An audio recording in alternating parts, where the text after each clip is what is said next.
Hi, I'm Steven. I will be teaching at Spence beginning in the fall. And this was my first time using Scratch. And so I just made a very basic program this morning. And I'll demonstrate it to you. Or actually even better, if somebody would be willing to volunteer. Would you like to? Be voluntold? Sure. So just to give you some sense, you can click the button, but you need to stand in front of, you'll see why, you'll just stand in front of the laptop. Okay. So just click allow. Yes. So she says, do you want to take this quiz? And you say you do. And then I type my name? Type your name. Okay.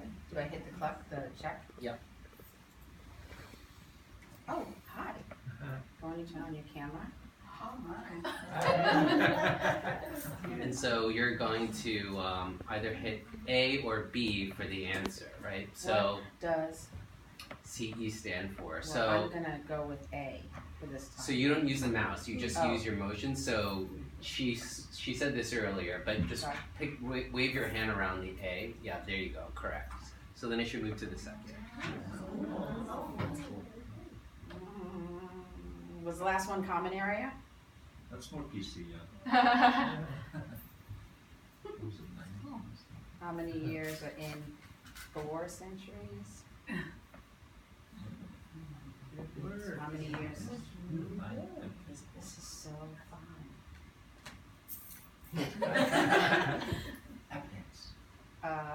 I'm gonna go, well, is it 1,000? Is it 1,000? 40,000? Hello? Lifeline. Well, you could I know. Oh, okay, all right, I'll get something wrong. what years are in the, right, not what I had in mind. Oh, Not what I had this in mind. works. Miss Spence is very nice in her. Oh, that's Clara, I should know that. Let's try it one more time, okay. Sorry, Clara. So that's it. Oh, that was fun. Is that a comment on historical truth? What do you mean? Well, it's so it's very basic actually, but the code is. I learned how to use these broadcast tags, but when I see the first question, basically, then let's see. This sprite will say common era, which is choice A. It will show until the video motion on this sprite, which is the A sprite, is greater than 50. It has some kind of spectrum. And if you wave it on that sprite for that question, it will say correct. And then it will broadcast to the first answer, which prompts basically the second question. So it's pretty simple, but it's cool. So how did you create the first question? So I get that script that you have right there when I receive but I don't, and I see the A and the B sprite, but what, like, is there a drop down menu when I receive first question, the event? So if you go back to the yeah. So this is the first question. So she says, okay, I'm going to turn on your camera. Your camera turns on.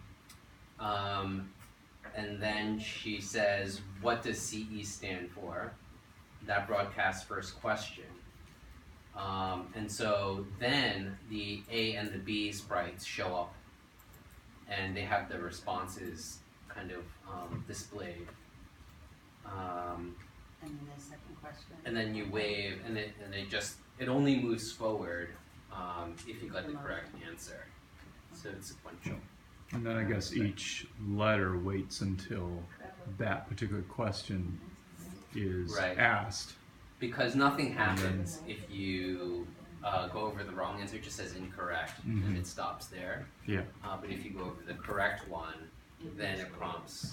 So if I kept hitting B over and over, it would just stay there until I then hit A, Right. or whatever the. Right. So in that sense, it's very basic. Okay. But I learned a few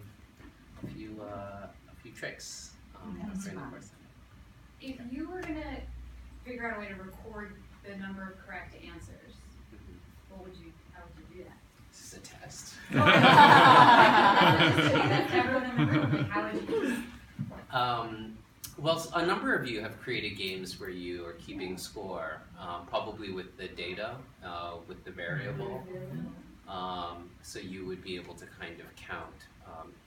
So if you get the first question right, then x or the x variable will equal 1, right? And then you just we could have it show on the variable show on the screen. You can see the points tally up. Even better would be if the questions were randomized. So I think there can be multiple layers of complexity, but for today, this is what I do. Yeah. I actually saw using this tool, the game of fruit ninja. So if you wave the hands, you cut the fruits.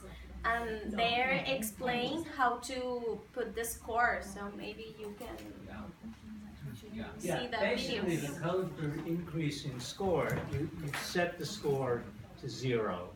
And then when there's a correct answer, it's set score plus 1. And it's the same thing with losing lives in a game. Set lives minus 1. In the Scratch code, it's change variable by 1, right? Oh, that's another way to do it. Yeah. Yes. Yes. Okay. No idea. All right, thank you. Thank you.